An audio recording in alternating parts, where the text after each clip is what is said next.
Well, good evening, everyone, and welcome to the Coconino County Board of Supervisors Board meeting. Today's Tuesday, June 9th, 2026. We're going to start with a regular or a special session at 5, and we'll come back for our regular session at 6. We start, however, all of our meetings with the call to order. With that, my name is Patrice Horseman. I am the chair of the Board of Supervisors and the supervisor for District Number 1. District Number 2. Good afternoon, everyone. My name is Jeronimo Vasquez. I'm supervisor for District 2 and current vice chair. District 3. Tammy Ontiveros, District 3. District 4. Judy B. Gay, District 4. District Number 5. All right. And members of the board and members of the public, we are starting out our board meeting today. And the reason we started it a little early is we have two matters before us for that we are being recommended to go into executive session.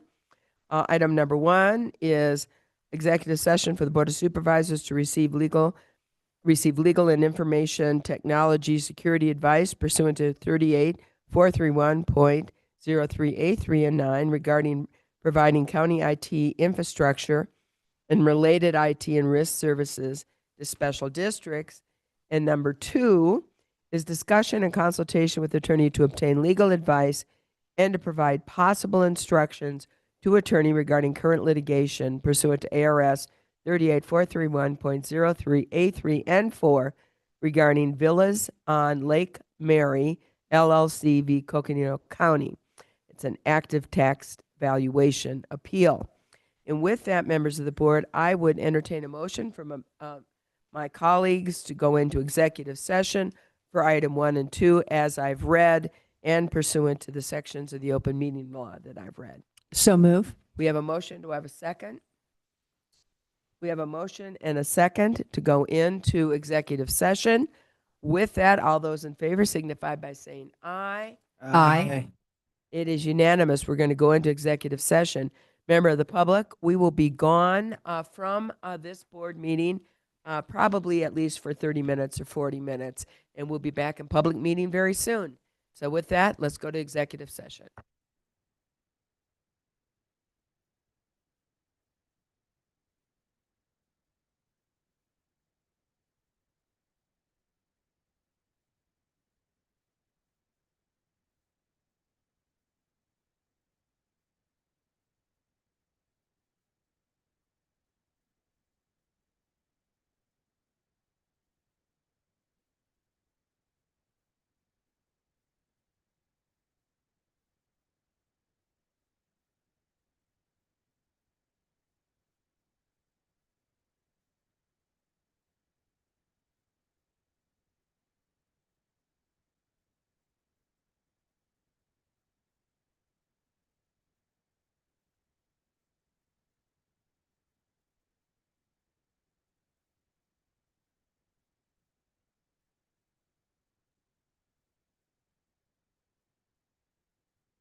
We're back. So thank you for your patience.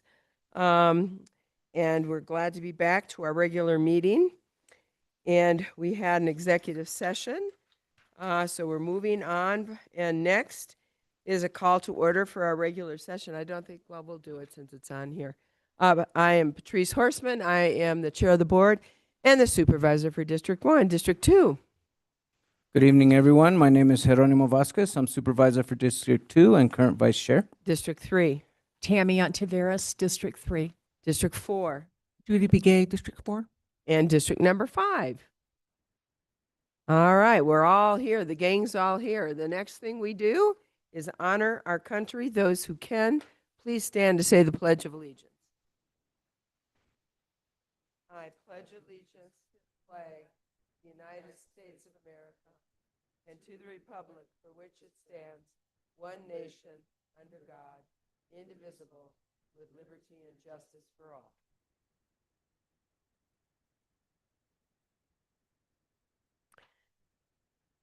Members of the board, members of the public, the next on our agenda is called Call to the Public. This is a time for you, members of the public, can address matters not on the agenda. If you have comments, questions, concerns, now is the time for you to address them with the governing board. We ask that you identify yourself and where you live.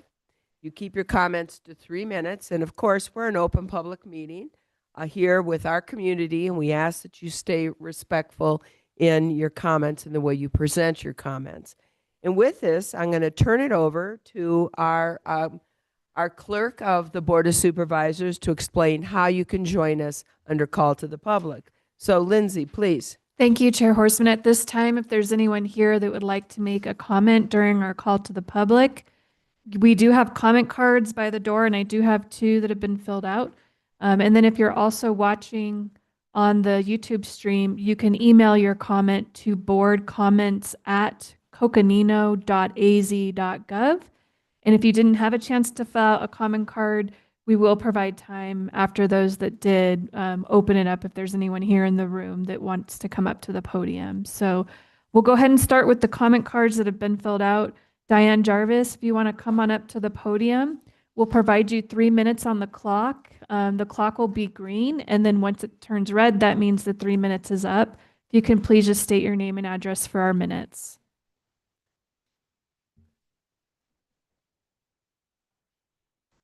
And the supervisors. I was one of the original Paw Placement board members that worked on the original contract for High Country Humane, or HCH. We saw the donated facility as a huge opportunity to elevate animal welfare in Coconino County, with the best practice industry standards to serve both animals and the people.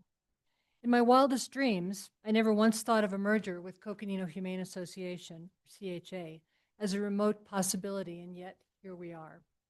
I think most of you are aware of the conflicting statements that have been out in the public since the announcement of the merger on April the 26th.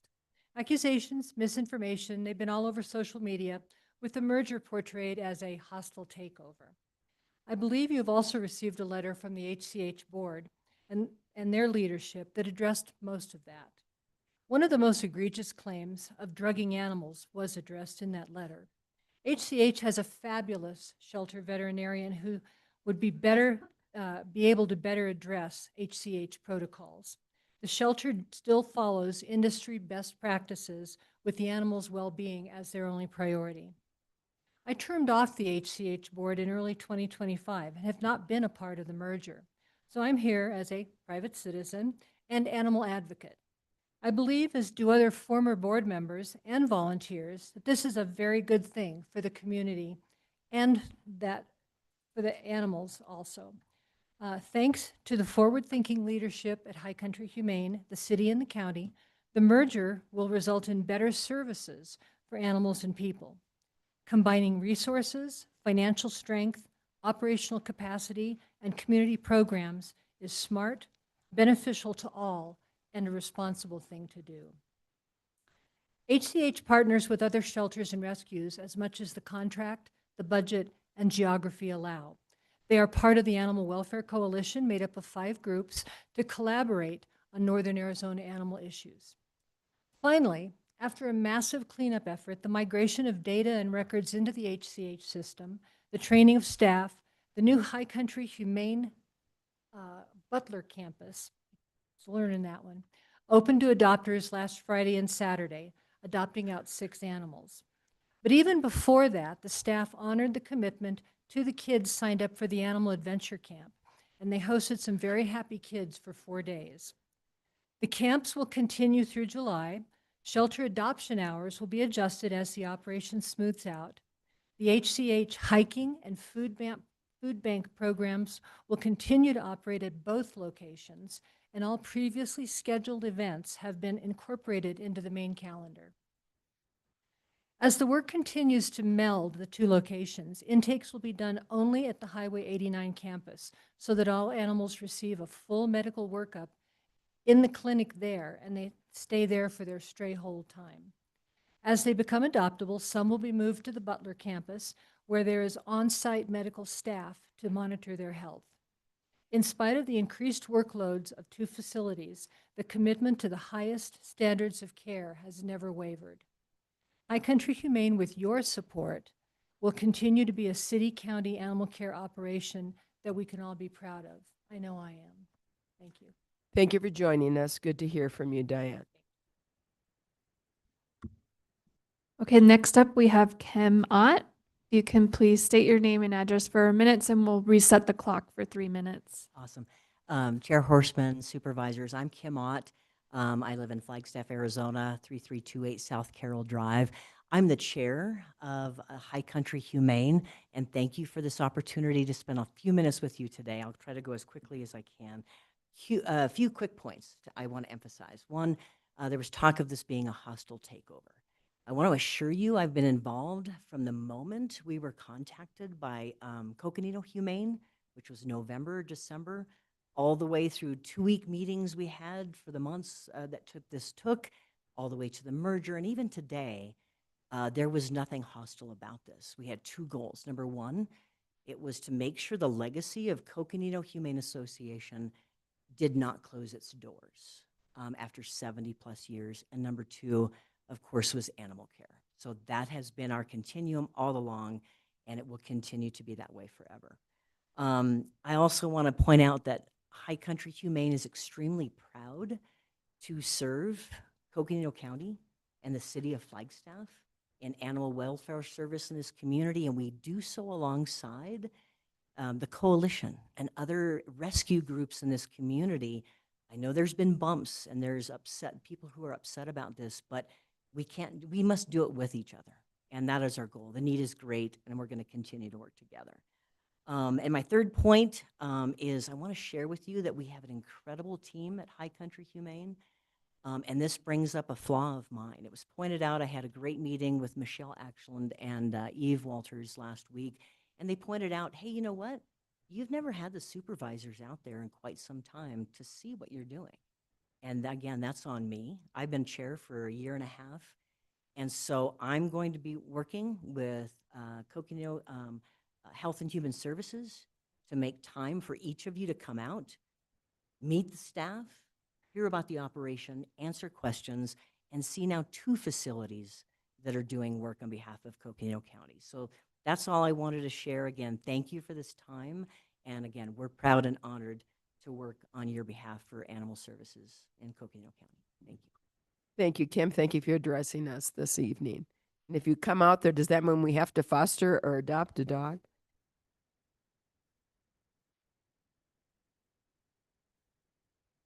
All right, at this time, we do not have any more comment cards that have been filled out, and we do not have any comments in our inbox. If there's anyone here in the room that did not get a chance to fill out a comment card, but you'd like to use the public comment period to state your comment, you can make your way up to the podium now, and we will provide you 3 minutes to speak. Members of the public, this is your time to address the Board of Supervisors. So please, it's call to the public.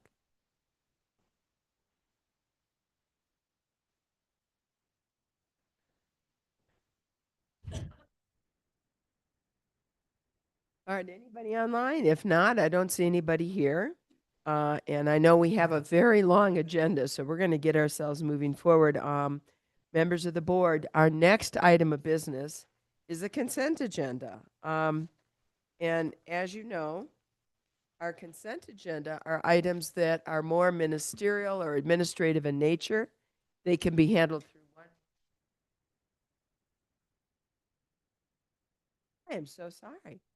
I am just moving right ahead here, and I missed a very important thing. Thank you, Vice Chair. We are here for a very important proclamation. And you can see this is such a long agenda. I'm getting lost on it already. We are here for consideration of possible action to approve a proclamation designating June 19th, 2026 as Juneteenth Day. And we have with us, lucky us, we have Deb Harris, Board President with Southside Community Association, who's going to read this very important proclamation. And I'm sorry, Deb, I can't believe I went over this, but I'm glad you're with us. Thank you. You are so welcome. Thank you so much. Thank you to the supervisors. My name's Deb Harris. I'm board president for the Southside Community Association. We have hosted Juneteenth celebration since 2013, along with the African Diaspora Advisory Council. And so it is my privilege and honor to read this proclamation. Whereas Juneteenth, observed annually on June 19th, commemorates the day in 1865 when enslaved African Americans in Galveston, Texas, learned of their freedom, more than 2 years after the issuance of the Emancipation Proclamation. And whereas Juneteenth stands as a powerful symbol of freedom, resilience, and the ongoing pursuit of justice and equality in the United States. And whereas Juneteenth is not just about the past, but this day provides an opportunity to reflect on the history, legacy of slavery, honor the strength, perseverance, and contributions of African Americans, and recognize the continued work necessary to advance equity and civil rights. And whereas African American communities have made lasting cultural, economic, and civic contributions that continue to shape and strengthen Coconino County and communities across the nation. And whereas communities across Coconino County continue to advance the spirit of Juneteenth through initiatives that strengthen food access, support youth development, promote cultural preservation, that's a word I'm having problems with tonight, and build neighborhood resilience.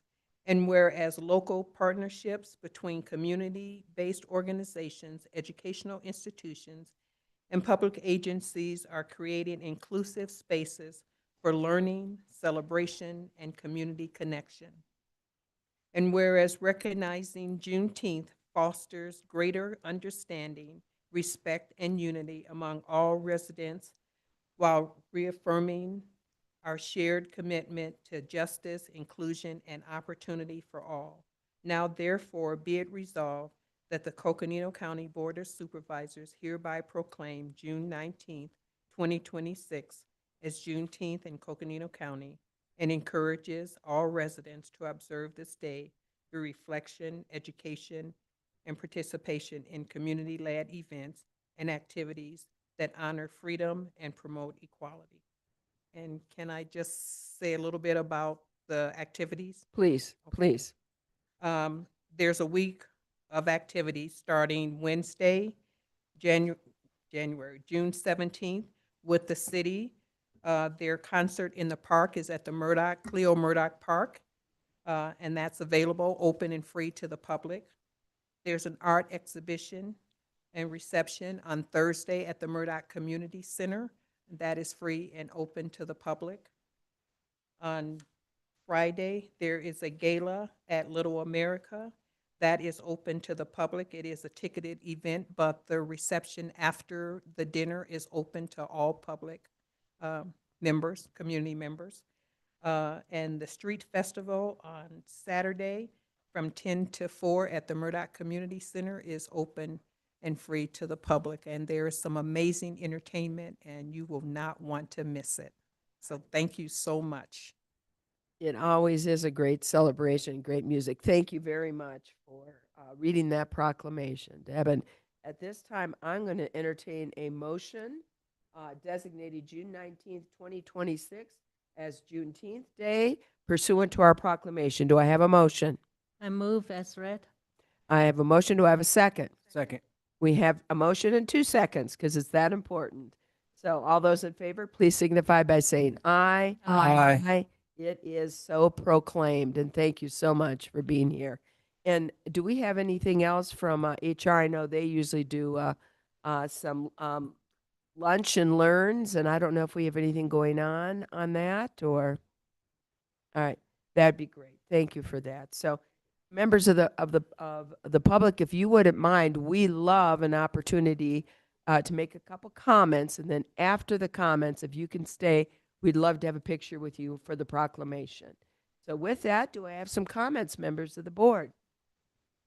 Supervisor Vasquez. Thank you.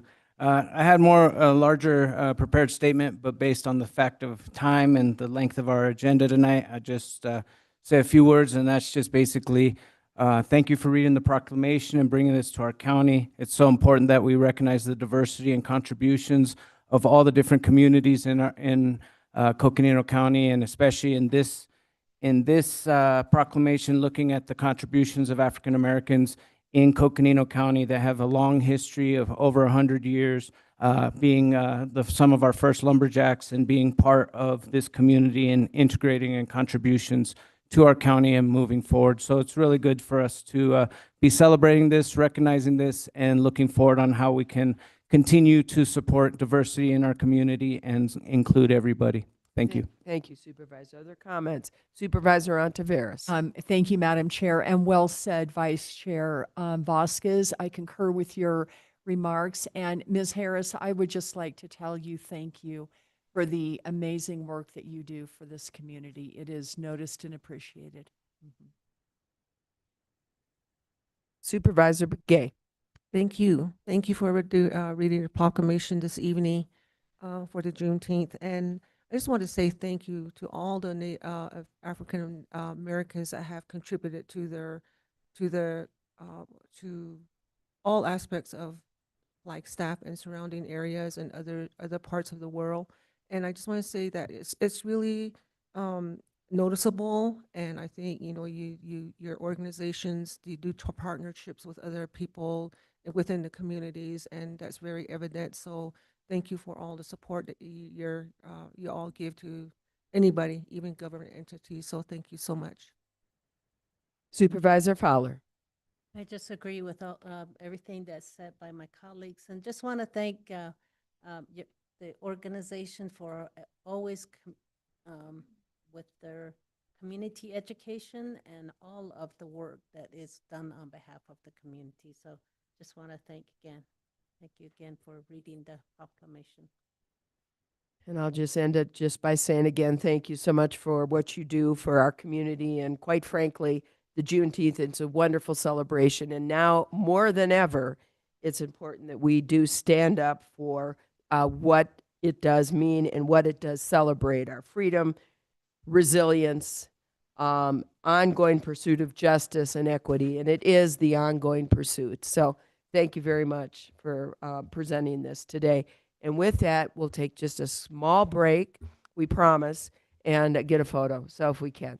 Thank you. Just on the other side here.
See, we said it'd be quick, and it did.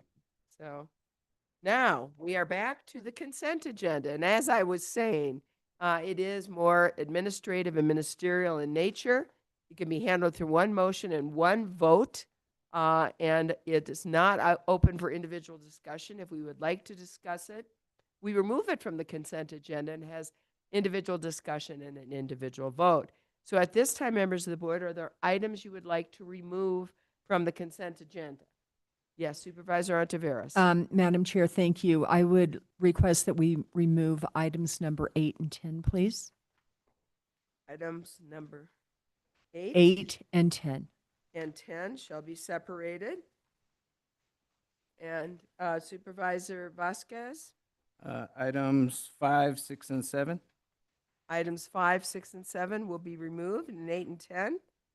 And 11 and 11 will be removed, and 21.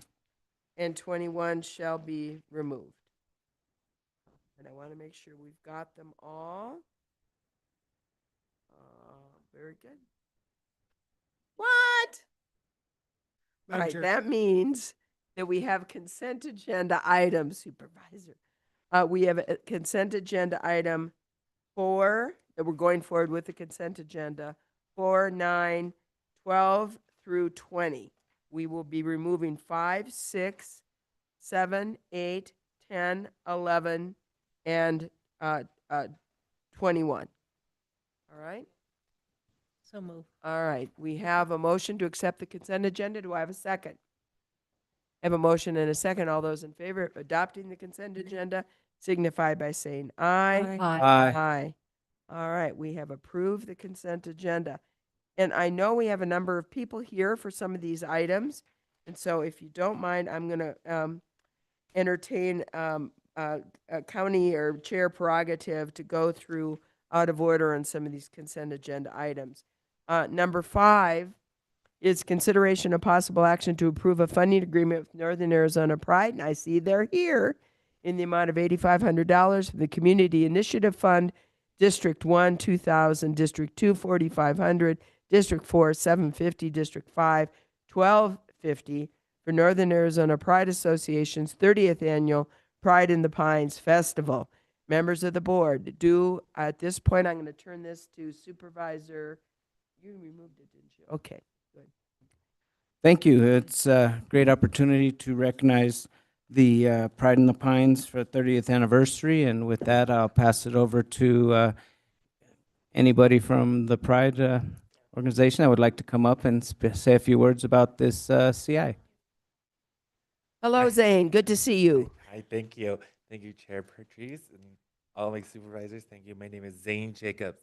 Lashte Nishne Bilagana Bashis Teen. Here Ani Doshache Bilagana Doshanella. My parents are Juanita and William Jacobs. My mother from Tuba City or Twin Anestiza. My father from Detroit, Michigan. Thank you. I am the president of Flagstaff Pride. I would just want to give you a little heads up. Our 30th anniversary is June 20th. We are starting off Saturday, June 20th, with our 4th annual Pride in the Pines parade at 10 a.m., kicking off going down Beaver Street, downtown, then up San Francisco. Then we open up the park at noon, where we start a full day of programming chosen by the community. The board of directors did step back from the entertainment stage this year and let the community fully choose their stage and put what they wanted to. So we don't have any big giant headliners. We have something better.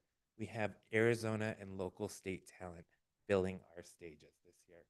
We've also added not just an indigenous market, but a Black-owned small business, which are now officially the Afro-Indigenous market at Flagstaff Pride, where we don't charge those vendors. So please come and see those vendors. We don't charge them, and we have 150 vendors this year, which makes us one of the largest festivals, not in just Flagstaff, but the state. We are also, something huge for the 30th anniversary, we made the festival free. This year has been really, really a struggle for funding, but for the first time in Pride's history, we've been able to, with help, fully fund this and make it free for the public. There is no chance Pride is going anywhere in this town, and we are very happy to see it sustain and make that happen again this year. So Thank you.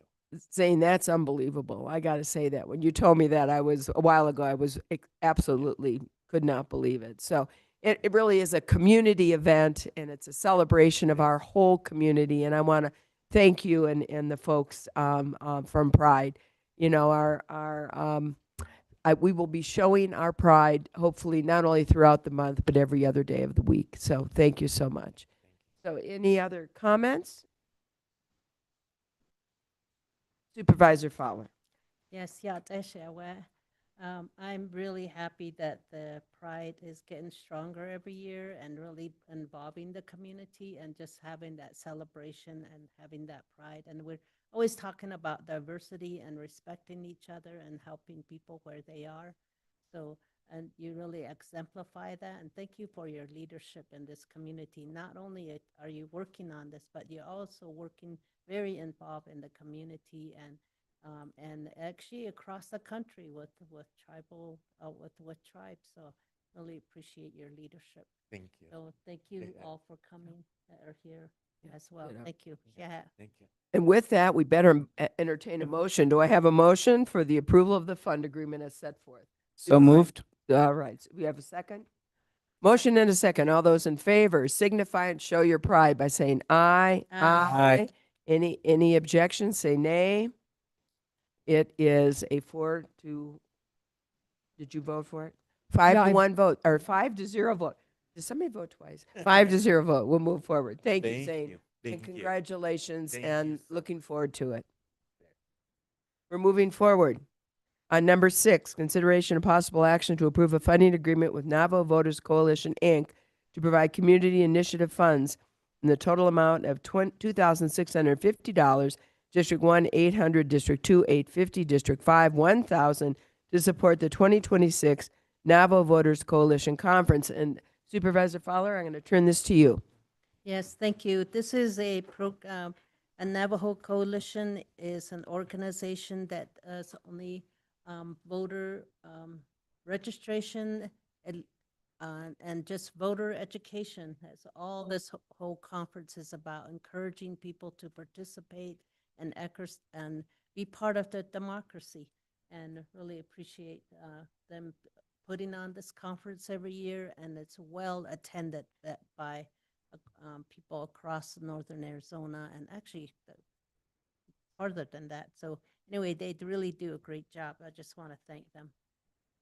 Thank you. You want to make a motion for that to approve the funding agreement? I move that we approve the funding agreement for the Navajo Voter Coalition as read earlier. Second. And I have a motion and a second. All those in favor signify by saying aye. Aye. It is unanimous. We're moving forward. Item 7, consideration of possible action to approve a funding agreement to provide $10,000 from community initiative funds. District 1, 3,000, District 2, 5,700, District 3, 500, and District 4, 800 to the Southside Community Association for the annual Juneteenth Gala and Festival. I'm going to turn this over to Supervisor Vasquez.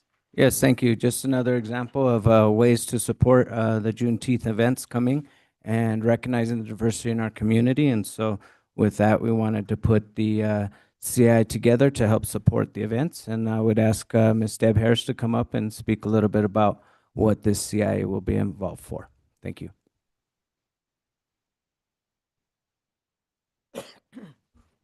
Thank you again, and thank you for putting the CI forward. Let me just tell you a little bit of history about the Juneteenth celebration in Flagstaff that a lot of you might not know, and I'm only going to take a few minutes because I know how it feels. Juneteenth was celebrated in Flagstaff from as long back as people who are 60 or 70 years old can remember. Most of it was usually done in people's homes, in their backyard. Then it moved to Cogdale Recreation Center. Cogdale is over in the Brennan Homes area. When the city sold Cogdale, or not sold it, but gave it to the Boys and Girls Club to use as a Boys and Girls Club, it lost its home. And that was in 2013. So the Coconino County African Diaspora Advisory Council, your council, along with the Southside Community Association, said, we cannot allow this to not continue. It has to be a community event. So we took it on. and we have funded it. We have raised funds for it since 2013. So here we are, 2026. How many years is that? I can't do the math. Okay, 10. But it has existed in this community for far longer than what we have funded it for. So with your support and with your help, you are continuing to allow this historic event to continue for years to come. So Wednesday, the city is doing a concert in the park, and that concert starts, I believe, at 6 o'clock. Don't quote me on that because I didn't bring my notes, but it's a concert in the park, and it's at the Cleo Murdoch Park in the South Side. Then Thursday, we're having an art exhibit, and so we're asking people to come and bring art pieces that reflect resiliency. Whatever resiliency looks like to you, bring that piece, and we're just going to appreciate the art. Plus, we're going to put up our tent for the festival. Friday, there is a gala. That gala is at Little America. There is a dinner. The dinner is separate from the event that happens after. So if you want to come to the gala, to the dinner, please purchase a ticket. And then we have Coco Watson Experience Band and Freddie J. Walker, and they're going to be our entertainment. And you will learn more about what we're doing at the Southside Community Association to help our community. And then Saturday is the Street Festival, and that's free, and it has always been free. We were committed to making sure that people in our community could bring their children to a family-friendly event that did not cost them anything, and just enjoy being outside. So there'll be ices, the ice cones. There's free soda, free water. There'll be vendors selling all kinds of different foods and clothing and whatever else they sell. So just come hang out for Saturday. And so thank you so much. I appreciate your time.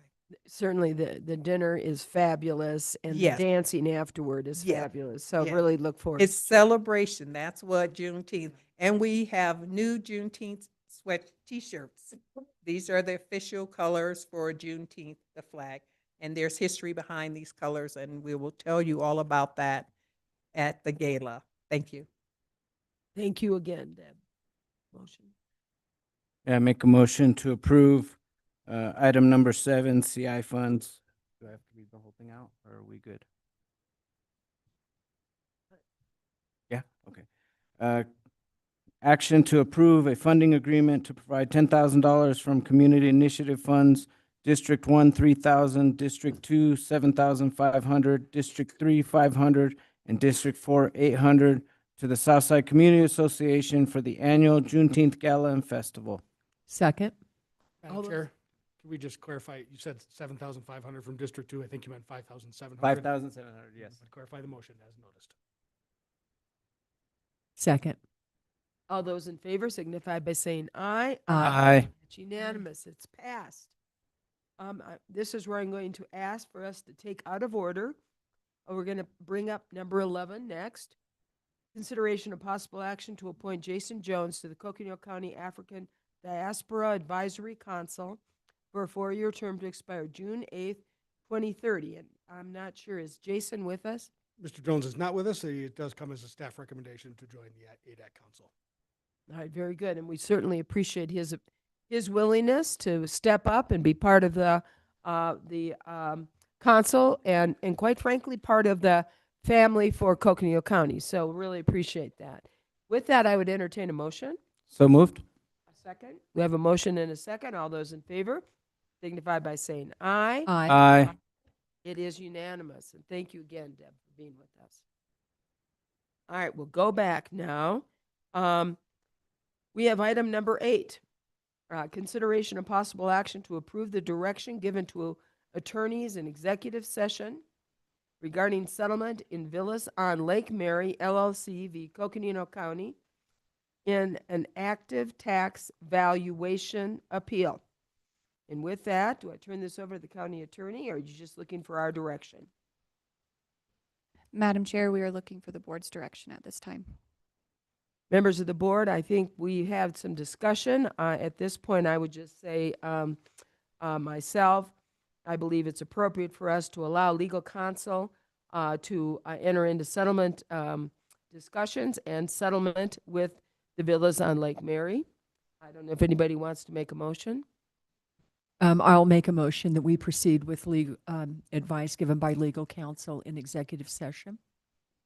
Do we have a Second. second? We have a motion and a second. All those in favor signify by saying aye. Aye. Aye. It is unanimous. Do you have what you need from us? Yes, thank you, All Chair. right, thank you. Members of the board, number 10, consideration and possible action to approve the recommended annual salaries of the elected Flagstaff and Williams constables pursuant to ARS Section 11-424-01. I'm going to turn this over to the county manager for discussion on this. Thank you, Madam Chair, members of the board, and as noted in this item, for the constable salaries, they are set by statute, ARS Section 11-424.01, in which a formula is utilized that takes into account notices served as well as population. You'll note in that recommended amount that's given in the staff report, and that is the staff recommendation for this salary for both the Flagstaff and Williams constables. And appropriate for you to explain how the salaries are determined by statute? Thank you, Madam Chair, members of the board. I will turn to Eric Peterson, our Deputy County Manager, to dive into that detail a bit. Thank you, Madam Chair and members, and I also invite Mr. Orlowski, should there have any questions that come up that I don't quite get right, to chime in here. The constable statutes are set by a formula salaries are set by a formula in statute. The first item of that formula is the number of documents served across the precinct. And if that item averages over 100 across the 4-year period of the term, we look at that number. So it's every year, it should be over 100 on the average. So some years could be up, some years could be down, but on the average over 100 for each year. Then that moves to a second place in the formula, which is precinct size based on population. And so that is for Flagstaff's constable, that certainly that number of service documents has been achieved, and we are in the precinct size part of the formula. For Williams, the staff has looked at the numbers provided by the constable, and we are still in the first part of the formula, which is about the number of documents served. The statute is clear from the staff's review that it is related to the number of documents served. We have been unable to obtain a commingled number. We have obtained a commingled number of served and attempted documents from the constable, but not a separated number. And so that is what is necessary to move into that second piece of the formula. Both salaries, given where they are and based on their population for Flagstaff, and then the number of documents in relation to Williams, have been set at what we would consider, well, not the floor, but the current salaries of the current term for both of those positions, which would exist then for the next term. We are setting salaries for the next term following election this November. So the new constable will be sworn in Flagstaff. Constable Thomas is not running. I believe Constable King is running for his second term in Williams. Both positions are still at the same salary allowed within that formula. Staff recommendation is at $55,000 for Flagstaff, $16,000 for Williams, based on those particular portions of the formula. I know Constable King is here. If he wishes to address the board, he certainly can, but that is where the staff arrived at our recommendation. First, I'm going to ask if there are any questions of Eric or the statute. Please. Okay, no, I think I do. Thank you, Madam Chair. I think I understand the statute pretty clear. So the number, I was just wondering if you could just dive a little deeper into that, because it's 100 more for on average over a 4-year time period. And what are those numbers? The number of documents served. I'm going to ask Mr. Orlowski to come up. He's the direct connection with our constables in our operation, and he has those numbers. I can, Madam Chair, members of the board, James Orlowski, Strategic Initiatives Director. So first of all, I want to thank Constable King. He and I think fair to say, have had a fair amount of back and forth recently to really drill down on the statute and what that number is. I think fair to say, and I'm sure he'll have his own perspective and commentary to add to it, but historically, he's always reported both the number of documents served as well as attempted to be served. but that really doesn't suffice under the statute. The statute really just requires it's the number of documents served. And so we did on Friday, thanks to his tabulation, receive a number, 4-year total. We don't have a year-by-year breakdown. I'm not sure if that's something he's prepared to speak to, but he did provide a top-line number for the last 4 years, which was 420 documents that were successfully served. And so if you just do that basic math, that works out to about 105 documents per year, in which case that would satisfy statute to kind of move it from the 100 documents served into the next category of kind of that calculation. If you do some further math, that works out to, again, 105 on average per year documents successfully served, or about 2 documents per week if you just do that basic math. And so that's kind of the staff analysis. Again, working with the constable, he did provide that updated information on Friday, and so that's the latest information. So what, just for clarification here, what's the recommendation then for the salaries? Staff's recommendation is to maintain the current salaries for the current period for the next 4-year period for the 2 constables that are running for office. So that's $55,000 for Flagstaff, and that's $16,000 for the Williams constable. And again, we arrived at our determination based on just sheer numbers. I think the constable may have additional context about his work duties that he may want to share with you as well. Sure. Thank you for that, and thanks for the information. And I see we have the constable with us, and so I want to give him an opportunity to address us on this. We would ask that you keep it somewhat short just because we're running really going to be late today, but we'd love to hear from you. And we all received your letter, so I want you to know that. We've had an opportunity to take a look at the letter dated June 5th, 2026. But please, if you have more that you'd like to add, and please know we've taken a look at the letter. Thank you. My name is Gregory King. I'm the Precinct 3 Constable of Coconino County, which is generally located in Supervisor District 3. The courthouse is located in Williams, and I have an office there. It covers about 7,000 square miles plus. There's a base population of about 15 to 20,000 people, give or take, depending upon the time of the year. I serve papers for the Williams Justice Court and all other courts in the county and the state, and courts from out of state, on people that live, reside, work, visit a variety of circumstances in and around the western half of Coconino County. It's a huge variety of papers, criminal or civil in nature. Few require signature. Most of it requires a lot of driving, a lot of time, and the western half of the county is very much undeveloped. And so addresses and places are hard to find. Established roads are few. So I drive a lot of backcountry, and it may take me 2 or 3 trips into the backcountry to find a place where the person is supposed to be.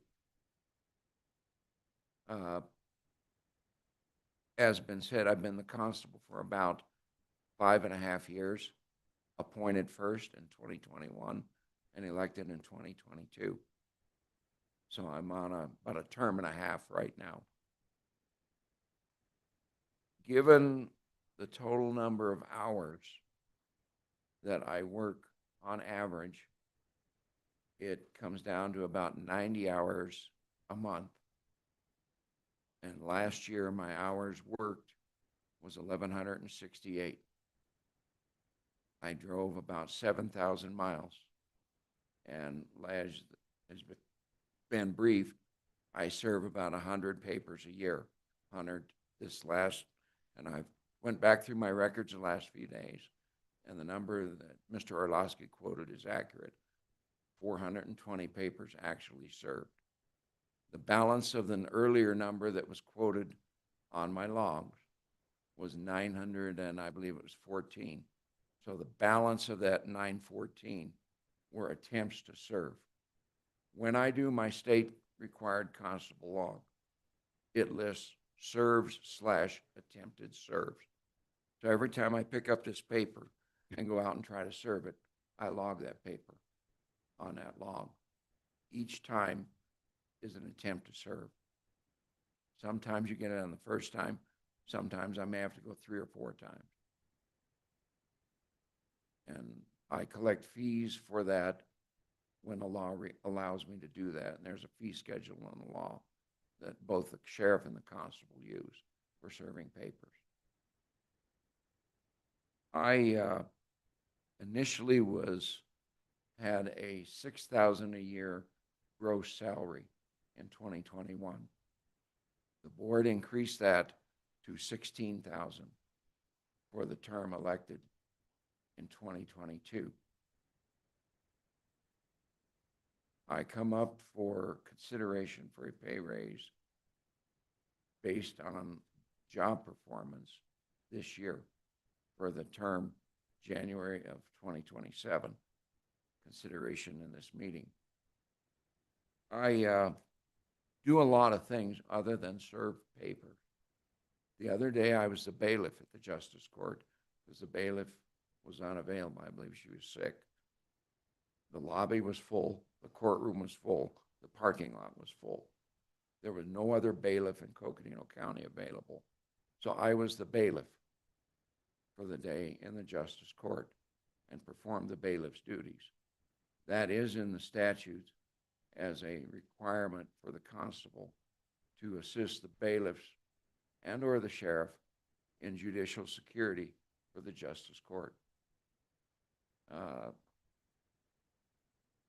I travel, again, a lot of rural area. I have a radio, thank you to the board and the state constable's board. I monitor the radio and I use it to call in and out when I'm getting in and out of the car. On a few occasions over the last few years, I have been where a deputy sheriff has been that was calling for backup because of a circumstance and a call he was in. And his backup in those cases was not 30 seconds or 5 minutes, but close to 30 minutes or more away because they were busy on other calls. So I would get on the radio and ask them if they wanted me to back up the deputy. Not to take over the call, not to make any decisions on charging, but to just be a second officer until the backup officer could get there. I've stopped on the highway, I-40. I stopped for a county vehicle that was broke down one day. Somebody from, I believe, the health department was in a county pool car and was broke down on a highway. I waited until they had a tow truck. The supervisor picked that person up, and then I waited for the tow truck because the supervisor and the employee wanted to leave. The recommendation was that the keys be left in the car. My 55 years as a policeman tells me that that is a bad idea, even if the car doesn't run. Any number of cars are stolen off of highways that don't run, have been for years. I waited about 45 minutes for the county's tow truck to get there to tow the car and take charge of the keys. I stopped for injury collisions a couple of times. The last time was on Highway 64 in the Red Lake area. There was one car off the road. There was an injured person. There was no state trooper. ADOT was not there. The sheriff was busy. They did send a deputy, but it took a while because they were on calls of their own. There was no ambulance. There was no fire truck. So as a constable, I am a police officer, and we've talked about my background. I am a certified peace officer, full authority, as compared to a limited certified police officer. And I've done that kind of work. So I knew exactly what to do when and how until the trooper, ADOT, the tow truck, the ambulance, and the fire truck could get there. And that, that was about an hour and a half by the time all of those people got there and the road got cleaned off and the car got towed off the road. So I do a variety of things. I'm not trying to take over anybody's job, but I appreciate the help from the sheriff's office when I need a backup. So when they ask for something, I try to give back what I ask for. All those things considered, the current salary of $16,000, respectfully, I think is too low. For my background, I understand the statutes, papers served. The time I spend, I do not have an office manager by any title. I do not have a deputy constable. So I run the office. I do all the logs and paperwork. I do judicial security. I'm a backup officer for the city of Williams and the sheriff's office in the western half of the county when the need requires. And I think I would like to, you've seen my letter. The salary range goes up to 30,000. I believe a respectable, necessary figure for the workload would be 26K. And that amounts to about $22 an hour. If you, as you said, you've seen my letter, there's a graph or a chart on the second page that has comparable public safety peace officer positions in Coconino County, and to compare that to for the same or similar work. So that's what I've come in this night to ask for. Oh, thank you, and we appreciate your letter, and also your comments. Did you have some questions? Supervisor Vasquez. Yes, I know there's a discrepancy between items served and attempts. Is there any way to discern between those? So on the staff's perspective, the number provided on Friday, we do believe is the number of items served. That the constable has provided us that number in aggregate for all 4 years. So we have averaged that out. So we could say that he would be in that second piece of the formula. We do agree with those numbers. If we take those numbers at the face value that the constable provided, I think we would like to have that delineation going forward through this next term done in the more monthly split out way so that this issue doesn't arise again. But I do believe that we do believe between Mr. Orlowski and myself that the 420 is an accurate understanding, according to the constable, of his number of papers served. I would just make a note that, first of all, we thank you for the work that you do, and also acknowledge that the work that you do extends beyond just your constable job. But we're here as a board making difficult salary decisions for your position as a constable. So you go over and above, and we appreciate you going over and above, and I'm sure the community appreciates you going over and above. But we also have set a budget, based on the statutory schedule. If it's something we need to look at, I would hope the staff would take a look at that for our next budget discussions. But at this point, I know that when we were making decisions on this, it was based on our statutory responsibilities to provide the salary range based on the number of documents served and the precinct size, which is what I believe the recommendation that is coming from administration. Is that correct? Yes, Madam Chair, that is correct. We did look at the numbers just total to give you a sense. Documents served in Flagstaff are about 29,400 over that same period. From an equity perspective, if we were to apply that number to the Flagstaff salary, that would be about $1.86 per paper served. If you took that account, obviously the Williams salary would be about $700 a year at that amount of, if you use that math, right? If you divided that by the salary. So we felt at the $16,000 recommendation, we are recognizing the constable's extra service that he may provide, and that it is equitable with where Flagstaff is at.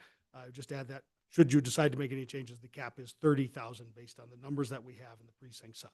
So correct me if I'm wrong, but I think what you're saying is if we make an adjustment for Williams that's outside of the statutory salary determined by documents served, that it would probably not be equitable for the Flagstaff constable given the numbers that their documents they're serving? I would say would disregard the statutory formula. We are well within the statutory limits.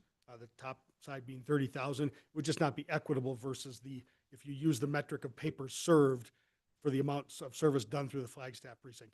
Certainly a different precinct, not necessarily apples and apples, but if we look at it from that perspective, it was one of the reasons we decided to recommend a maintaining of the current statute, the current salaries. Any other comments or questions? Supervisor Ontiveros. Mr. Peterson, I think that you were kind of getting to a question that I have because I don't, in the Flagstaff district, can you give me the boundaries? Just so I have an understanding of what we're talking about here. Flagstaff District essentially extends, I believe, I'm going to say about to the Belmont area, if I'm correct, Mr. King? Yes, sir. About Belmont is the western border, just north up to the south rim of the canyon, draw a straight line, then the eastern part of the county. The other two precincts are Page and Fredonia. So we have, obviously, the two northern corners of the county are covered by those two precincts. So really, you have the southeastern portion of the county from essentially Tuba City and the turnoff, about that range and area, all the way south to the southern portion of the county, but again, not including the Navajo Nation. Okay. Actions would be outside the nation. Okay, so that's kind of a highly populated area. That's correct, yeah. It's a much different population threshold. The registered voters there are 69,800, and in Williams are about 7,800. So it's a different population. Right, right. And so if you were like on a given day, if a constable was going to go out and serve, doing it in the Flagstaff region would be, you get a lot bigger bang for your buck. Probably a lot more papers served than in. Absolutely, many more papers served. Okay. Yeah, many more, ranging of about 7,000 a year. Okay. The other question that I have is, I know that it can go up to 30,000. Correct. Okay. How did we arrive at the $16,000 figure? The 16,000 is the current salary again Right. for both positions. Looking at the numbers, there's not a great deal of change that has happened in terms of those numbers in Flagstaff. Also the same in Williams, as far as we could tell, looking at the numbers, Okay. that it was equitable to continue with the same amount of funding for the newly elected constable in Flagstaff, and then Mr. King is reelected. For Okay. the second term. Okay, because really all things are equal pretty much where they were last year. Okay. Supervisor Fowler. How does the office work in documenting the work that was performed in the field, and how much office work, how does that factor into the numbers served and the actual work, and then and his work that is outside of his role as well? Unfortunately, the statute doesn't account for that. The documentation, the administration, I will give credit to Constable King. He is doing this on his own in his precinct, while there is a temporary staff that has been hired for many years here in the Flagstaff precinct.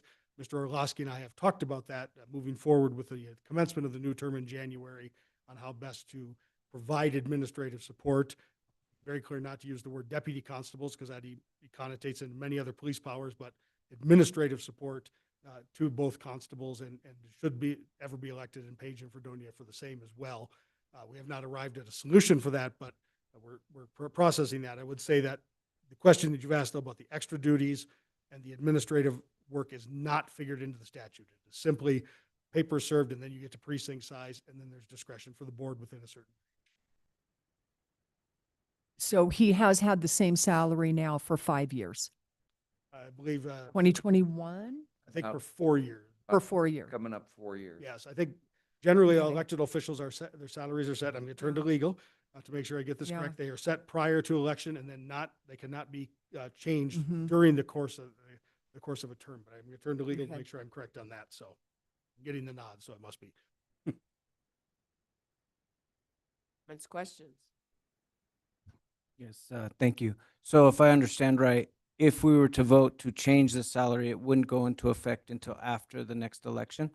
The salary we are setting now is for commensurate upon the swearing in of the newly elected constable, which for Williams, likely, given there's only one candidate, will be Constable King, or the newly elected constable in Flagstaff. I believe the write-in deadlines have all come and expired, so there will not be any write-in candidates.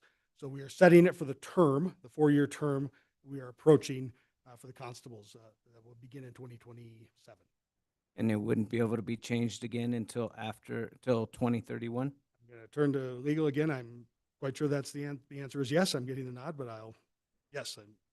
Okay, we're getting a yes. So yes, we cannot change it during the course of the term of that office holder. And then I guess my next question would be, what would be the volume of papers served that would need in order to get the recommendation for a higher salary? Again, we are in a statutory range that now it is not about the number of papers served. He could As long as he maintains 100 papers served every year, he would stay in that range that we are set. We're here now. We're in the discretionary range where you could set a salary up to $30,000. That make sense? What I'm saying? It does. So if we leave it at 16, it will be 16K till So 2031. 2031. Any other comments, questions? Supervisor Begay.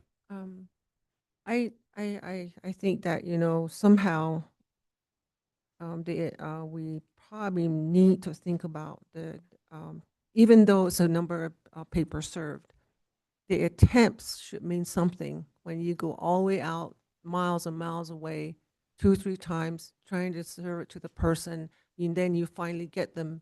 So when all those attempts are not being considered, it's just the number of papers served. So I don't think that is fair. I think that we really need to maybe an addendum of some type I don't know, because I think 16,000 has been the same for years, and I wouldn't want to be working like that, just going back from here to maybe Page every other week, try to serve somebody, and I don't serve them, I don't get anything, and I'm at a loss, and so to me that really isn't it's not a good practice of a person to be put through there.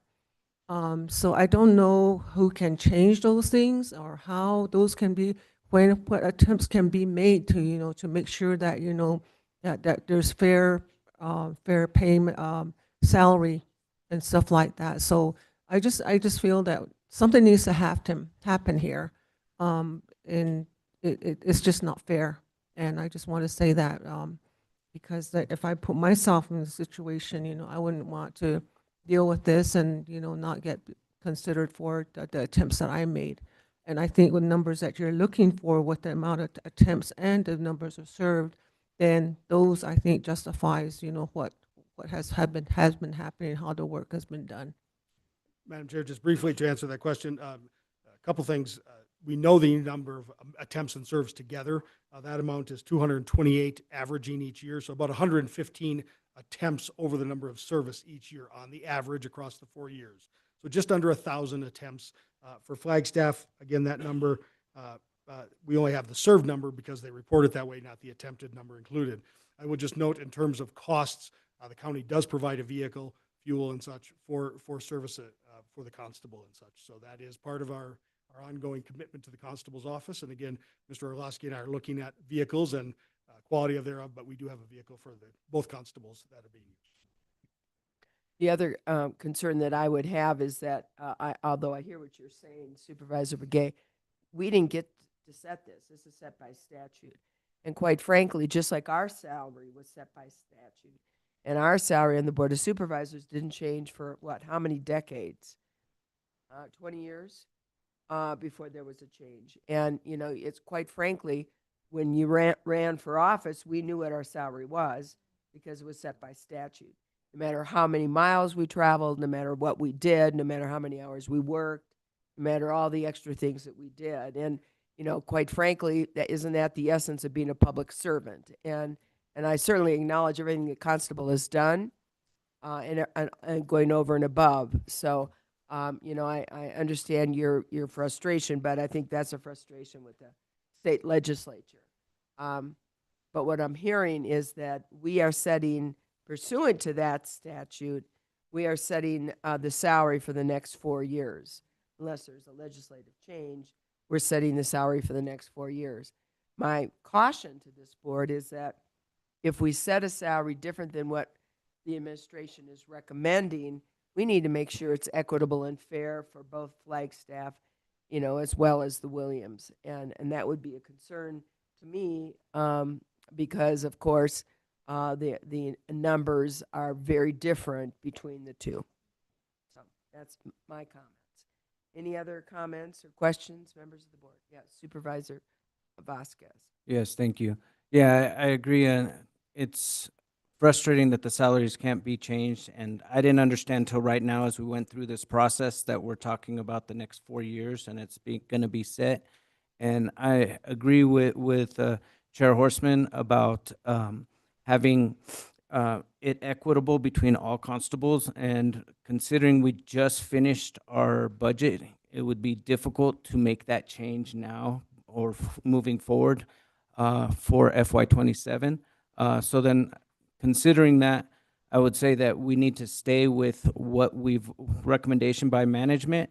But with that, I would ask that we find a solution to get some administrative support for the constable, because that would help alleviate some of that extra work that he's having to do in order to fulfill his duties. So, thank you. Any other comments? And if we do get the administrative help for him, there's going to be a cost to that, correct? So right now, we currently have, the Flagstaff Constable has a temporary staff member that exists as I think you met her during the budget Yeah. process, as an operations manager. There would be a cost. We are looking at, we have 4 precincts, whether or not we could go to a model where a staff could work beyond just one precinct and work to help all precincts. If we could move that, the administration of some of those papers around to help with that process. There is a process in statute to allow for that. Not sure if we qualify in terms of creating what would be like a chief constable or a presiding constable role.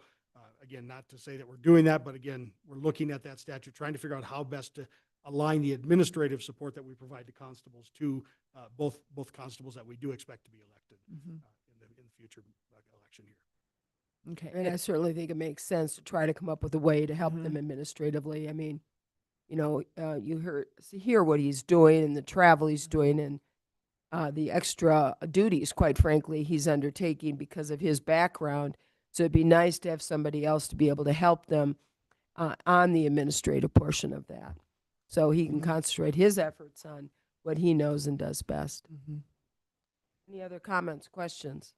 I'm just going to say that I really do. I know that we're limited by statute here, because I completely concur with Supervisor Begay's assessment that work is work, but we can't consider that, and that's very difficult. I do wish that this would have been brought to us at budget time, because now it's set, and now we're in a very difficult position to start moving it, making it equitable to the Flagstaff Constable. Yeah, this one's kind of a tough one for me. $16,000 is not a lot annually. It's not. All right, I would entertain a motion at this time.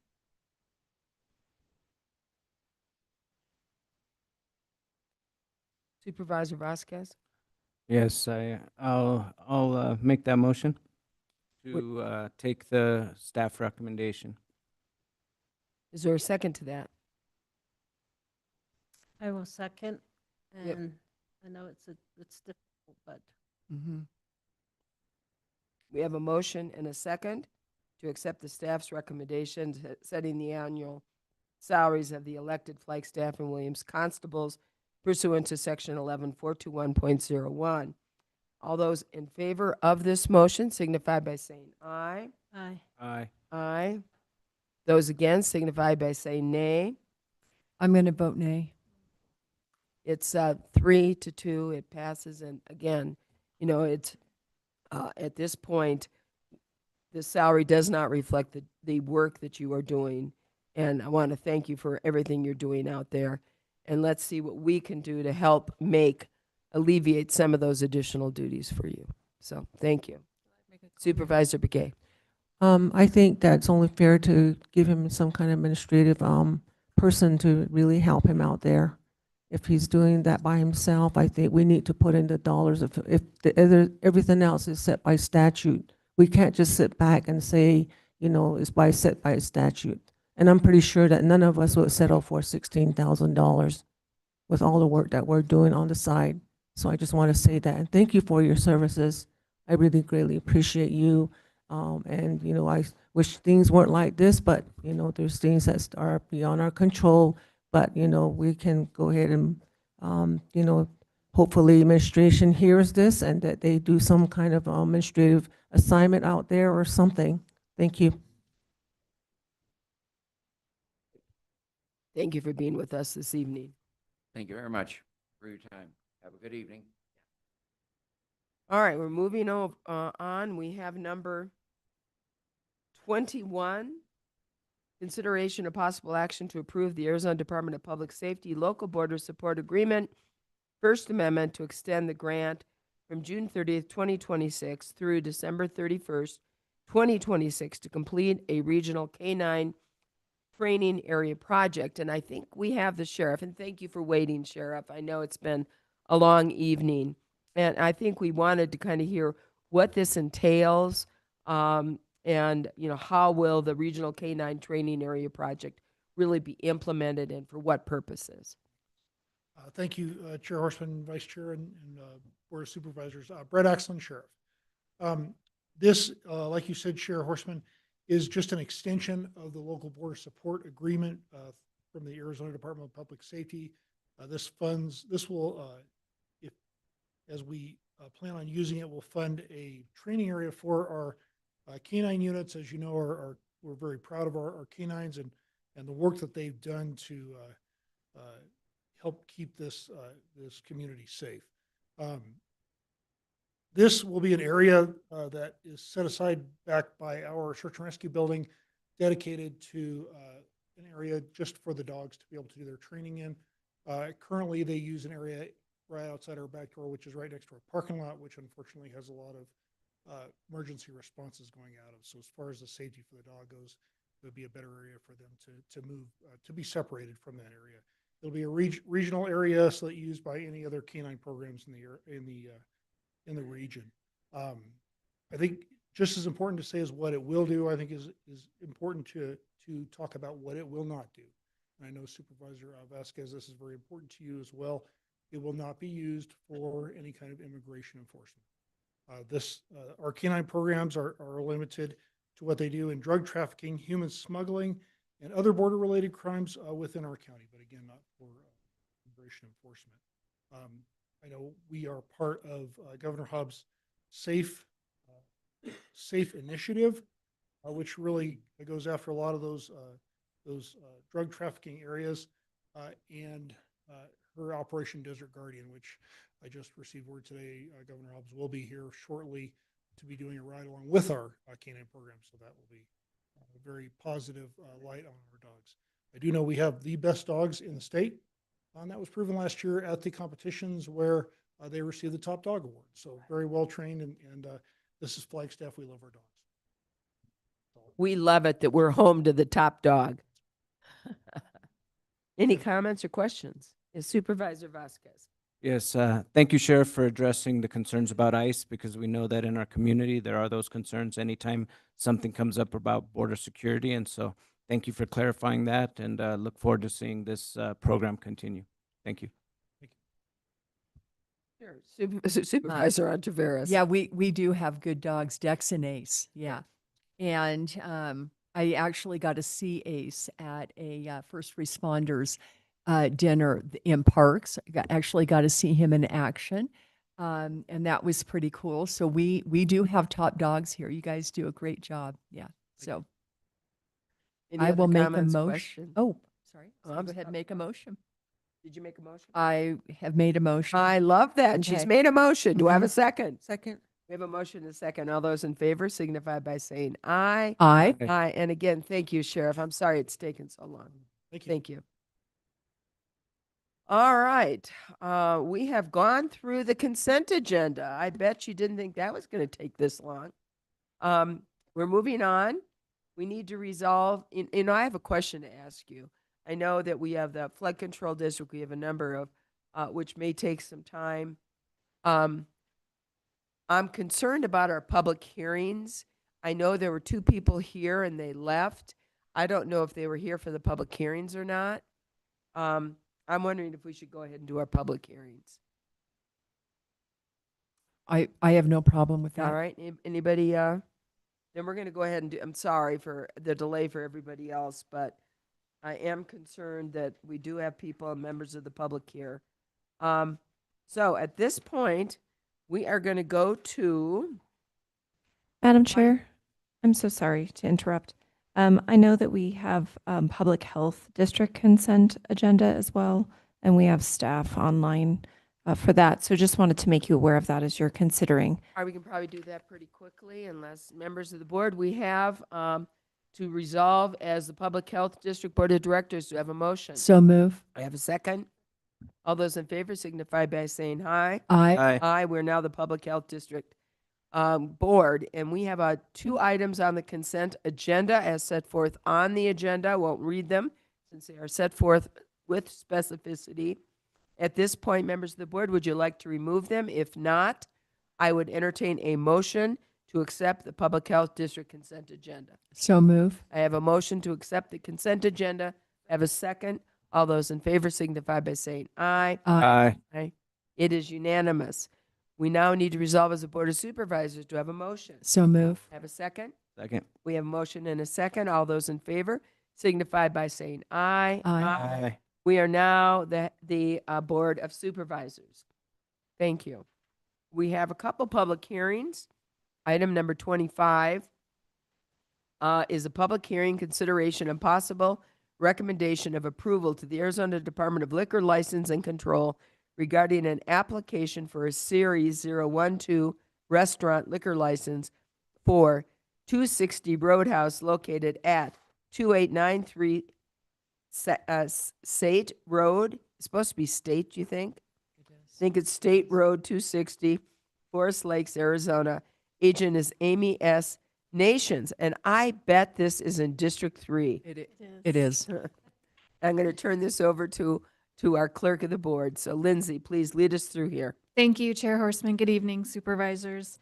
Yes, this is for, we did receive the application from the State Liquor Department. They send it to the board to consider, since the board is familiar with the community and the needs of the community and desires of the community. So the board makes a recommendation to the state as to whether the liquor license should be approved or disapproved of. Again, this is for the 260 Roadhouse. This location has had a liquor license at it previously. It's just under new ownership. So it's not a new license for the facility, just so that you're aware of that.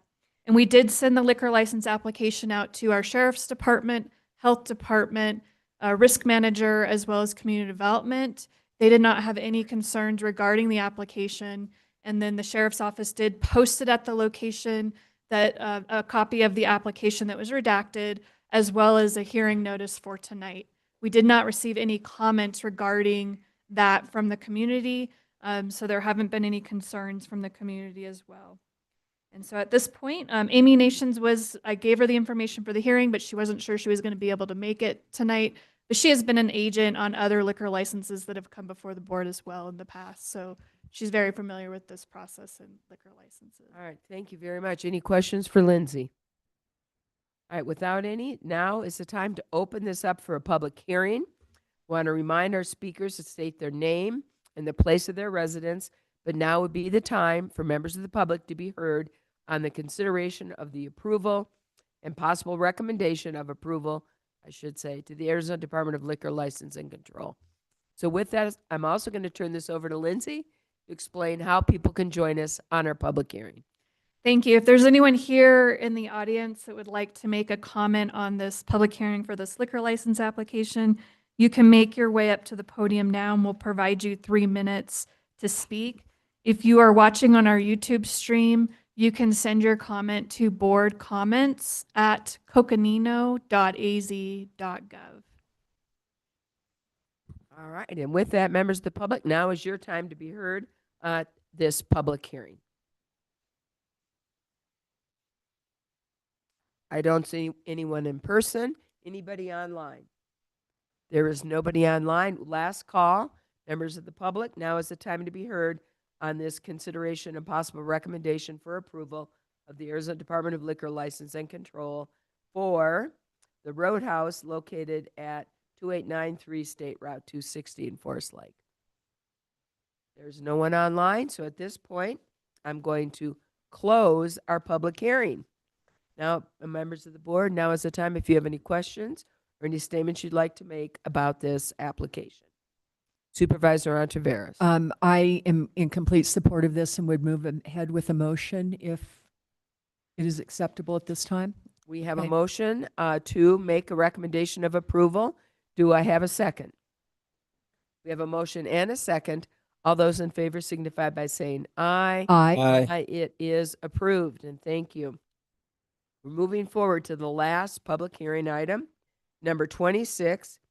This is a public hearing and possible consideration of possible action to approve ordinance 2026-06, approving a zone change from G General 10-acre minimum parcel size to AR5 agriculture residential 5-acre minimum parcel size on a 25 by 8 acre parcels in Red Lake. The property is located at 2894 East King George Road in Red Lake and is identified as assessor's parcel number 500-28-006. The property owners are Harry and Sonia Smith of Williams, and I don't know if that's who may have left. But anyway, good. With that, we have our Community Development Director, Jess McNeely, who's going to present. And I would ask to kind of move us through. All right, thank you.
Thank you.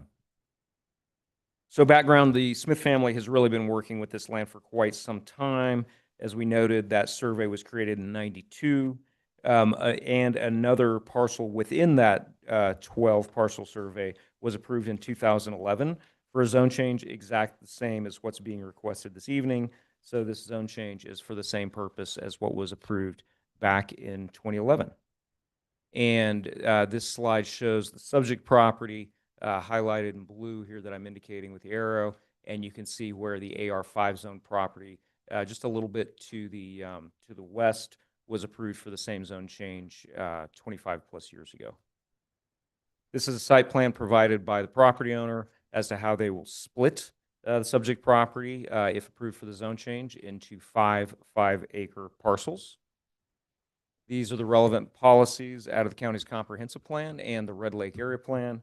Planning and Zoning Commission was able to make the findings that this request is in fact consistent with these policies. So the overall planning and zoning analysis that is forwarded to you is that this zone change really does retain the rural character as described in the Red Lake Area Plan that's desired for this area. The total number of parcels really wouldn't be significantly increased. It could be split into 2 now, but this would increase it to 5, so by 3. And there is really no development pressure in this area, and we don't anticipate this zone change will change the character of that area. The applicants did their citizen participation plan as required by our zoning ordinance. They did get some people attend their meeting, and there was no concerns expressed, so there was no opposition to this zone change. These are the findings of fact that were able to be made by the Planning and Zoning Commission, the 3 findings of fact for a zone change, and the proposed, or the findings as the Planning and Zoning Commission made them, and the proposed findings for the board here at your hearing this evening. So with that recommendation, the commission forwards a unanimous recommendation of approval for approving this zone change, which can be done with ordinance 2026-06 in your packets. Any questions of staff? It sounds to me like what this is a property that's been long owned by the family, and they're trying to divide it up for their kids to make sure they each have their own homestead, is what it sounds to me that they're doing.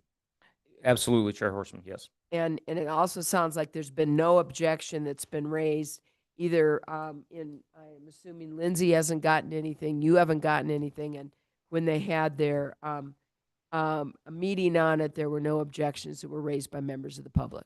Correct. I have not received Supervisor anything. Ontiveros, I bet this is in your district too. Yes, yes, it is. I can make the findings necessary to approve this tonight and would be happy to make a motion that we approve. I think it's a public hearing. We have to. Oh, that's right. We do. Yeah. No, I'm in complete support of this and can make the findings to approve this. And I'm in support of it as well, but I certainly want to open this right now. I will, for a public hearing, because we want to hear from members of the public, make sure that they also do not have a problem with this as well. So with that, we are open now, and I'm going to turn this over to the clerk to explain how to join us. Thank you, Chair. At this time, if there's anyone here that would like to make comment during this public hearing item, you can make your way up to the podium now. We do not have any comment cards of people that would like to speak. If you're watching on the YouTube stream, you can send your comment to boardcomments@coconino.az.gov.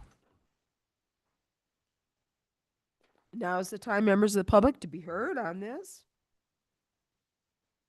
There's no one here in the audience that is asking to be heard. Anyone online? No, there is not. One last.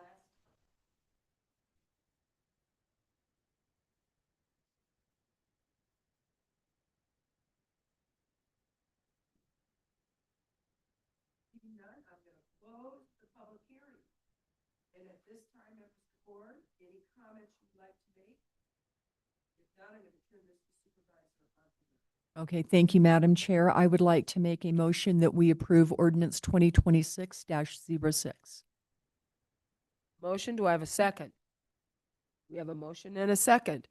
All those in favor signify by saying aye. Aye. Aye. It is unanimous and passed. Thank you very much, and thanks for waiting for us. Thank you. Good night. Now we'll go back.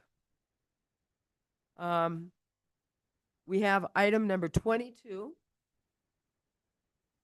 And to get there, we need to resolve as a flood control district. Do I have a motion? So move. Do I have a second? We have a motion and a second to resolve as a flood control district board. All those in favor signify by saying aye. Aye. Aye. It is unanimous. We are now the flood control district board. And thank you. We're very sorry it's gotten so late, but we really appreciate both of you being with us. This is consideration and possible action to approve a modification to the approved on-call engineering agreement, RFQ 2021-109, with J.E. Fuller Hydrology and Geomorphology to provide a clear indemnification clause in support of improving the district's post-wildfire flood notification system pursuant to ARS 38-08. That's that. And then also pursuant to ARS 38-431.03, A3 and 4 and 9, the board may enter executive session for discussion. Before we would entertain a motion for executive session, I'm going to turn this over to Lucinda Andriani, our Flood Control District Administrator. Thank you, Chair and members of the board. And I also want to introduce Andrew McGuire is with us this evening. He serves as legal counsel for the district, and appreciate him coming up for the meeting this evening. And also with us is Corey Heldon with J. Fuller. Corey has managed this gauge system and the flood warning system since 2010, and I was literally out there today maintaining gauges. And so working with IT on the proposed new system. So with that, I want to I do want to take a few minutes to get into the record some really important elements relative to this system. The district established a post-wildfire flood warning system immediately after the Schultz fire in 2010 and has maintained that public safety service since that time. The loss of a 12-year-old girl and near loss of life and other near losses of life prompted the establishment of this system at that time. The system was expanded in 2019 to include and continues to include the museum fire burn scar, and again in 2022 after the pipeline and tunnel fires. Since 2010, the district has worked with J.E. Fuller to establish, expand, maintain this system. The system now involves 18 ring and stream gauges and 21 cameras that provide necessary information to the flood director, who monitors the flood areas throughout the monsoon season in concert with the National Weather Service. The flood director uses the rainfall, stream flow, and camera information to determine when the flash flood emergency notifications should be issued to the public. The flood director then directs the emergency management department, who issues the actual emergency notifications through the RAVE system to the public and other systems as well, as you know. So the public has access to the system's rain gauge data and some of the camera footage. Last summer, the 16-year-old system experienced an overload during a more significant rainfall event with over 4,000 hits per minute, meaning there were 4,000 people over 4,000. From the public access portion. Right. Well, right now there is only the public access system. The district has been working and anyway, during that significant, and this interfered with the flood directors continuously accessing that information from the system. The district has been working with Matt Fowler, IT director, and J.E. Fuller to develop a separate system for independently serving the flood director. This will ensure that irrespective of the level of public use, the flood director will have access to the critical rain gauge and other information necessary to issue the flash flood emergency notifications to the public. Again, the public does not receive the emergency notifications through this system, but by the flood director directing EM to issue those emergency notifications through the RAVE system. This new system will be owned and operated by the district under the management of county IT and with input and software from J.E. Fuller. I want to thank Matt Fowler and his team for setting up. They're in the process of setting up this new system. In fact, they did a first run of it today, and it's gone live. Well, I should say it's gone live, and working with the district to address the technical and insurance elements. The new system necessitated increase in insurance coverage, which has been secured by J.E. Fuller and approved by A.J. Gallagher, the county's insurance provider, and risk management. Therefore, the amendment that you're considering tonight to the J.E. Fuller agreement addresses those new insurance requirements and the lack of immunity at the state level. And I referred to this last time, that the current state statute does not extend, it only extends immunity to state agents, not to agents of the counties or flood control districts. And so we're trying to address that this evening. The goal, of course, is to go to the state legislature next year and address that. We don't expect that to be controversial, frankly, because providing protection to communities is done irrespective of people's party affiliation or who they are. We're protecting people who may be here visiting from anywhere in the world, right, when we issue these notifications, or live in the area. So So anyway, that's up for, the consideration is for this amendment to the agreement tonight. And Andrew's here and would be happy to address any questions if you have direct questions for him. And I really appreciate you, Andrew, being here. It's good to see you, and thanks for coming on up to meet with us. We do have this as a potential executive session, which we could choose to go into or not. And I'll leave that up to my colleagues. If not, we might be able to ask questions here in open meeting, but I'm going to ask my colleagues if you'd rather go into executive session at this time, or if you want to proceed with questions. We can always go into executive session later if we so need to. Well, I don't see anybody jumping in for executive session, so I have a question. And I think you explained it, but I'd like to make sure we have clarification on this. And that is that, we have, first and foremost, we have a very long history with J.E. Fuller. And a very successful history with J.E. Fuller. Absolutely. And I think there's a lot of goodwill, and I also think there's a lot of trust that's been built between the county and J.E. Fuller. Otherwise, I got to tell you, I wouldn't be considering this. I'm going to be honest with you. But one of the questions that I have is, since they have been setting this up for so long and have been overseeing this system for so long, why is there a change now? Is it because of it was last year, it was just overrun, or what happened that we're now in a situation where we need to make a change?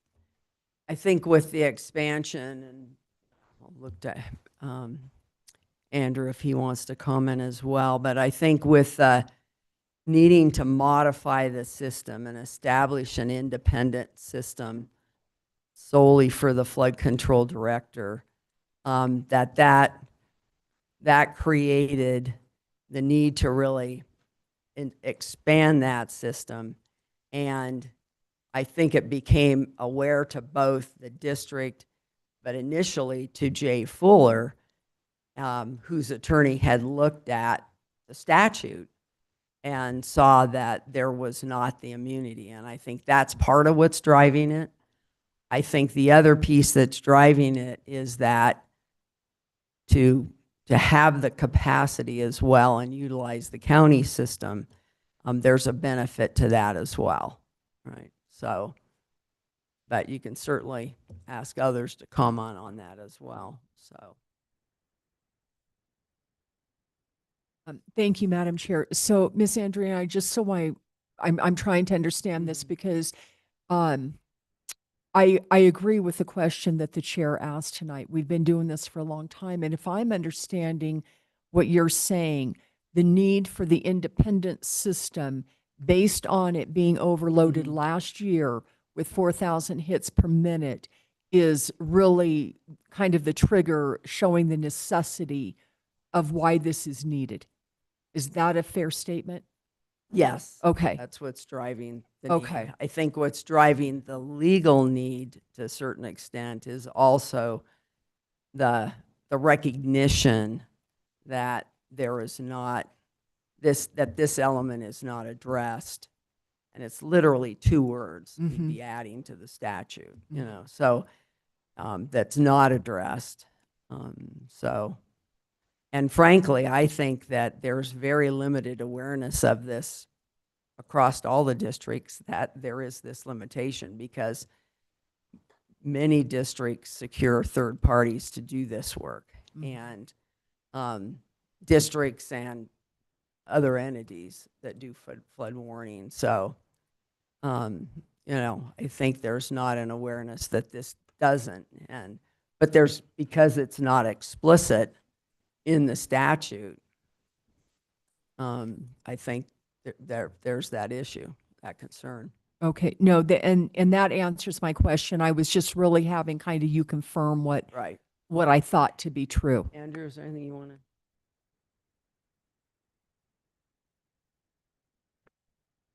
The less you have to hear from the lawyers, the better. Andrew McGuire, Gus Rosenfeld. And I'll ask Corey for the head nod, but came from legal counsel from J.E. Fuller, the concern was raised initially. The question was, are we, can we have immunity under this statute? They wanted to have that verified in the amendment. None of us could get comfortable that the statute actually says that. We were of the opinion that the statute, when you break it down to the statutory construction rules we have to apply to it, leaves them out, whether intentionally or not. And so we think there's an argument that if there were ever a lawsuit, that we could raise the argument that they are covered by the statute because of the work they do on behalf of the district. But this additional provision was requested by their legal counsel because they were concerned that that isn't as clear in the statute as all of us would like. But don't we have a contract ongoing right now with them, and the statute has been there for some time? So this is a concern that if there was a concern for them, it should have been raised at the time of entering into the contract in the first place. Madam Chair, that's a great response, because this contract has been ongoing and been amended. I think we're in our maybe seventh amendment, or no, so fifth amendment to this contract. And there is another RFQ process coming to you for the next go round of this, which will have to address this issue as well for the gap period. But this is only a J.E. Fuller issue because they're the only contractor in this space for us. That process is all No, I get that, but you understand what I'm saying. It was an agreement that was made, whether, I don't care if it's 16 years ago or 5 years ago or 3 minutes ago, quite frankly. If there was a problem with it, it should have been raised at the time of the initial entering into the contract. I understand somebody found the statute and somebody said, oh no, does this cover us? And I would agree that from just the plain reading of the statute, it really doesn't look good for a private vendor, if you will, to be covered by that statute. So, again, if that's why I said at the very beginning, if it wasn't for our ongoing and long-standing relationship with J.E. Fuller, I wouldn't be considering this. But we do have a long-standing relationship with them, and they have delivered very well to Coconino County and for the people here, and have worked very well with our flood control district director and with others, and have really helped us out in some horrible situations here in Coconino County. So, because of that, we're even considering it, I guess, is a way to put it. But I think we all see that it creates liability, not only additional work, additional oversight, and additional administration, and additional cost to Coconino County and to the flood control district. But, it also creates additional liability, not only for the flood control district, but Coconino County. And I know we're sitting as the flood control district, but Coconino County has the insurance on this. So unlike most of the time where you've got two separate entities, flood control district and the county are not really two separate entities. Legally, they are. But we also acknowledge that the work we do here as a flood control district could affect the liability of the county. And because of that close symbiotic relationship between the flood control district and Coconino County, we, as the flood control district board, at least myself speaking on behalf of for myself, and I think probably shared by others, we don't want to put the county in a worse position. We don't want to create additional liability for Coconino County because we are in a symbiotic relationship with Coconino County. So, but those are my feelings on it. I think this is a health and safety issue, and we do not want to have our community hampered by a potential legal liability. And if we need to go forward to protect the health, safety, and welfare of our public right now, I'm certainly willing to do that only because of the longstanding relationship we've had with J.E. Fuller. Any other comments or questions? Could I add, though, just to that, I think that's an important point, that we all had a concern, and that's why there was an effort to really dive into the whole issue of cybersecurity and what insurance coverage needed to be secured and so forth. And, working, and Jay Fuller worked directly, worked with Margaret and with AJ Gallagher. And we went through quite a long process to get to where we are now, that AJ Gallagher and Risk Management approved, the policy that has been provided by Jay Fuller.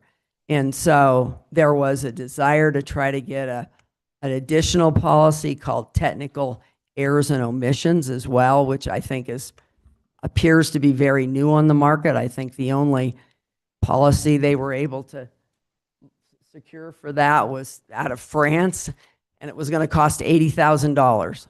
And but AJ Gallagher said they had one of their top people review it, and they said they were very comfortable and in fact had issued these types of policies to other parties in similar circumstances. So I was on that meeting. Corey was on that meeting. So Supervisor Fowler, you have some questions. So on this, you worked with our IT director and our risk manager. Yeah, this has really brought up a lot of red flags. And I was wondering, I want to ask our attorney and you, county manager, what's the time frame that we have to approve this? Is it like has to be tonight, or can it be delayed? Madam Chair, members of the board, we are approaching monsoon season. Yeah. So Yeah. that's the urgency of this matter that we're often faced with.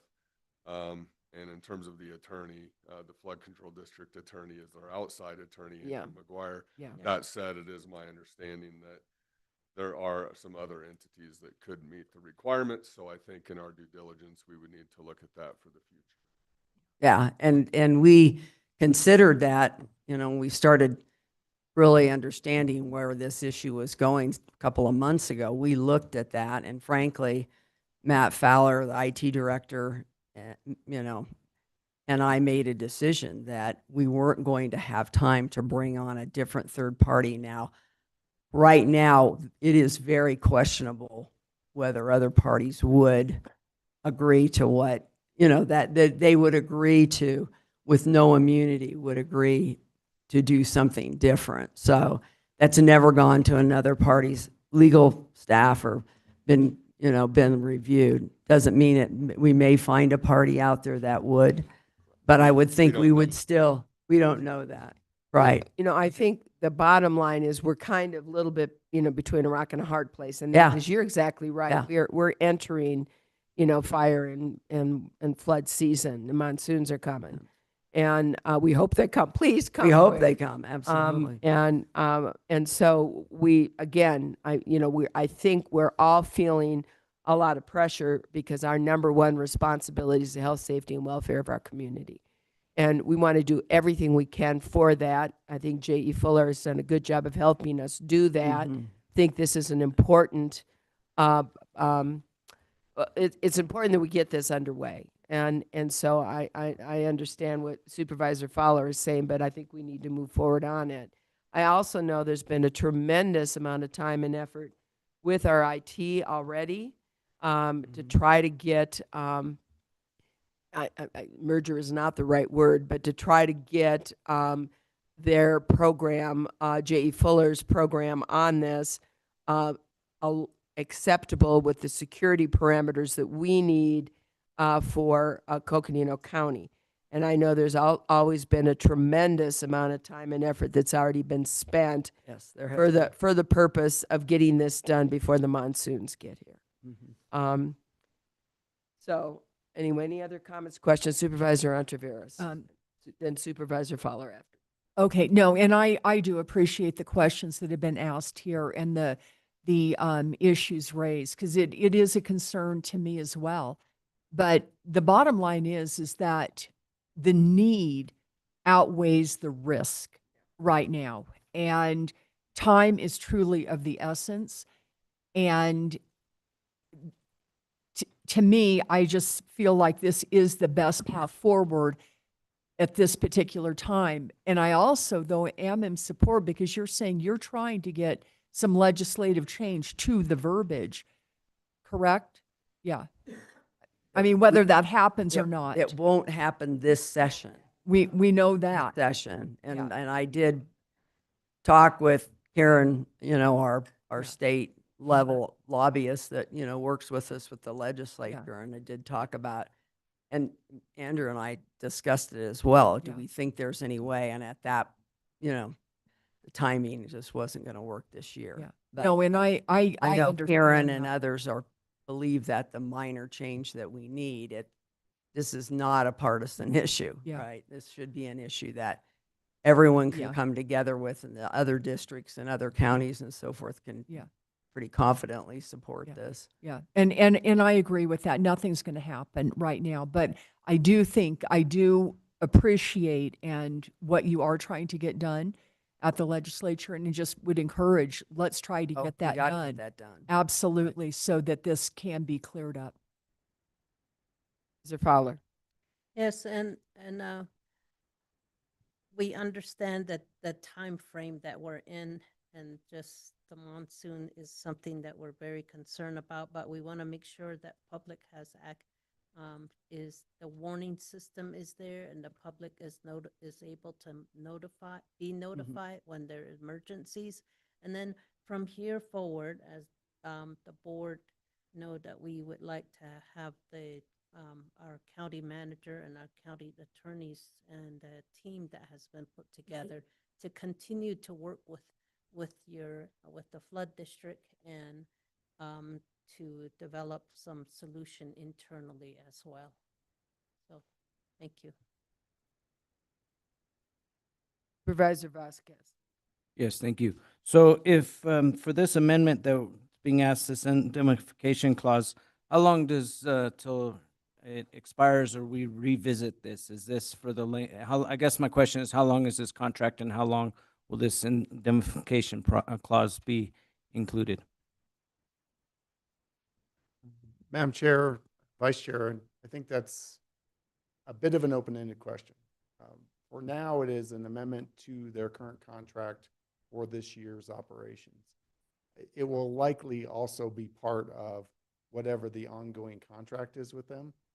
But if we are successful at the legislature, and frankly, this is the kind of measure that should get an immediate signature and be effective early in the session rather than having to wait until next summer, we should be able to limit the time frame quite a bit to the point where we would go back and amend this provision to not have this, not be the standalone one-off that it is going forward. Thank you. I appreciate that. So if I understand right, that means what we're looking at right now is for this specific season, and we'll probably be revisiting this after this monsoon season's over. Absolutely. Okay. Thank you. Any other comments or questions? All right. Anything, J.E. Fuller, would you like to make any comments at all? And Corey and We should know for the record that Corey actually took one for the team today and has an injury from being out testing the system.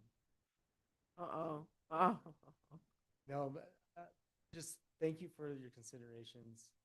Thank you for talking with us.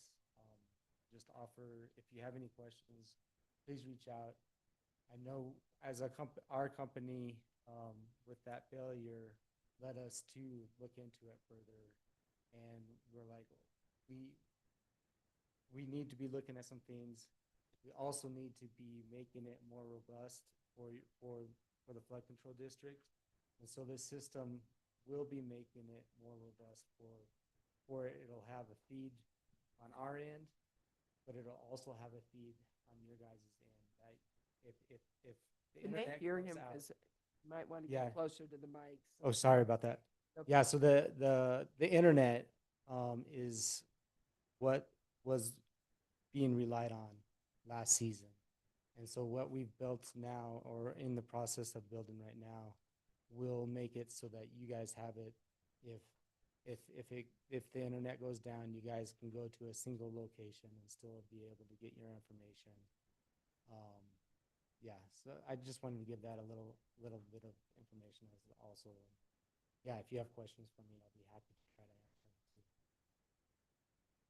too. Any other comments or questions? Well, Corey, we're glad you made it here. We're sorry it's taking so long, especially if you've been injured. No, I'm all good. It was a minor. All right.